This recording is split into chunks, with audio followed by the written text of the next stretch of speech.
Iskreno ne sem baš optimističen za politička situacija v Makedoniji. Evo kako neko što je delo Dunja, bi rekel, дека jedan od glavnih principi na Dunja je samoorganiziranje i kako nezavisnost. I mislim дека тоа mnogo fali kaj nas, особено v Македонија, бидејќи многу луѓе се очекуваат да се подобри нешто и некој друг тоа да го направи. Не они самите да се организираат или да направат нешто, туку чекаат некој друг или ќе се жалат, ќе викаат, ќе бидат гневни, ама сакаат што превземат. Ама на крај на денот не превземаат ништо, туку чекаат некој друг да го направи тоа. А често ипак не се ни гневни, туку се сосема апатични, нели има мислам нека огромна апатија, како толку лоши ствари би се десиле и луѓето пак би биле релативно комфортни, да речеме, бидејќи имаат некои минимални примања или средства да се задоволат на некој начин и не сакаат ни тоа да го ризикуваат. Клиентелизмот исто така е еден главен консулт, што е потекнато, како функционира, според мене главен промотер на тој клиентизам се самите партии. Што едната е владеачка, едната опозиција, внатре они функционираат веројатно клиентелистички. Зошто како тој систем се пресликува на клиентелистички во самиот државен аспект? Па многу луѓе мислат дека не поради тој клиентелизам кај нас, мислат дека нема можност нешто да се подобри, бидејќи очекуваат на секоја, ако пробат нешто да сменат, очекуваат дека на секој чекор некој ќе ги запре, што вистина, мислам, не се лажат луѓето, не се глупи секако, тоа е вистина, ама еве пристап како што е на Dunja е независен од тие системи, мислам, независен колку што може да биде. Нели ние не зависиме од некој грант или како што зависат невладините или не зависиме на некој институции. Па или на институции не зависиме. Ние така што можеме да ги прескокнеме тие чекори, ама исто така потребна и поголема повеќе енергија е потребна за тоа, бидејќи се само организираш, нели? Сега ние немаме, за разлика од некои невладини, особено што се некои невладини простори слични на Dunja, ние немаме такви финансии, например, еве да земеме цела куќа да ја реновираме или нешто така. Треба се да правиме сами или да набавиме од пријателски разговори, контакти, Треба некако да се снајдеме, така што дефинитивно е потешко, ама на крај на денот резултатите се поавтентични, посилни се, например. Пред да почнеме подкастот, ви спомнали да си анархист, во принцип, и голем дел од тие што се во Dunja се анархисти, не е ни страшно тоа, апсолутно. Секако лично треба биде пред се прво прифатено, да се дискутирано, па после да биде евентуално judgmental, ако веќе одиме тој крајност.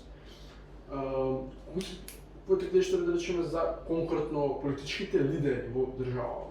Мислиш ли дека се кадри што наистина треба да бидат таму? Зборам и за Зоран Заев, и за Мицковски, и за Димитар Апасиев, како трети фактор. Кој е твојот став за тие три партии? Конкретно СДС или е владеачка, ВМРО и Левица се опозиција. Кој е твојот став? Сам како анархист, мислам дека ние на тие не треба да постои, не треба да има таа позиција секако, бидејќи без разлика дали е Заев или Мицковски или Апасиев, ситуацијата нема да се смени воопшто. Можеби ќе се смени некоја естетиката на владата или ќе се смени говорот што го користат, ама политиката што ќе бидат, ќе биде иста за нас. На крај на денот ќе биде иста. Значи дека може да го промени тоа? Па според мене единственото нешто што може да го промени е поголема, не знам, граѓанска партиципативност повеќе.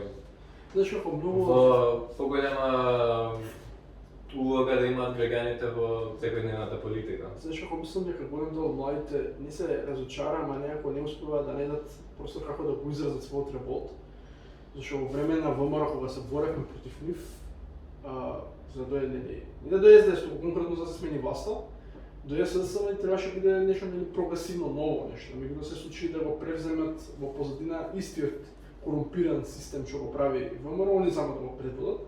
со различна естетика. Да, и плюс сега некако сме дури дефинирани како хибриден режим. Значи не е хибриден режим дека СДСМ е хибриден режим. Тоа хибриден режим од ВМРО напреднува во нов режим, сега е хибриден режим, значи нешто комбинација од стариот и новиот.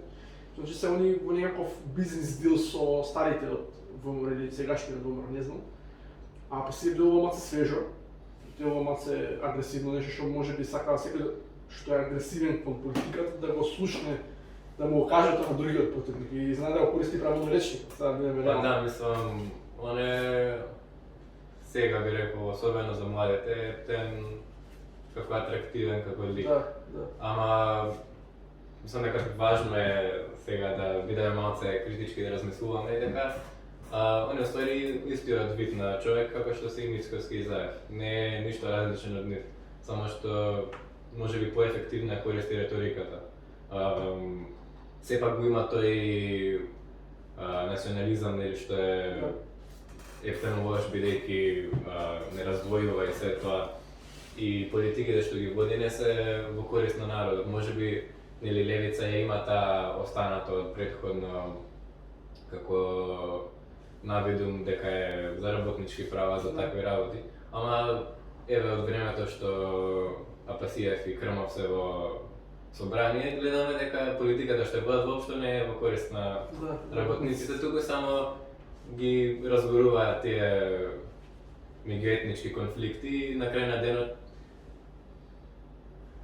тапкаме во исто место, нема некој напредок. А што мислиш конкретно за владеачката партија?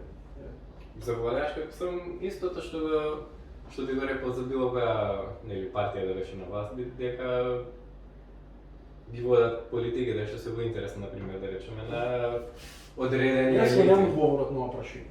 Како може да се смени со тоа? Јас немам поише граѓански аспекти, меѓутоа како да дискутираме како вид на активисти. Што е тоа што директно не можеме да направиме? Што протестите некако дури ги релативизира, значи посебно има протест, медиумите, целосната медиумска Дали има протест секој месец, секој недела и... Да, медиумската јавност речиси како да е целосно конструирана од власта или од опозицијата. Се знае, знаеш, кога има протест некој па не се ни прикажува. Да. Кога беше во тој протестот на Дуња, знам, во Поштат, тогаш беше во јавност затоа што контра некој избера. Затоа што имаше проблем, затоа имаше Да, а ако немаше проблем, никој немаше да го прикаже. Да. И мислам дека голем дел од јавноста не се свесни кога има класични граѓански независни протести, да речеме, поготово од мали дечки.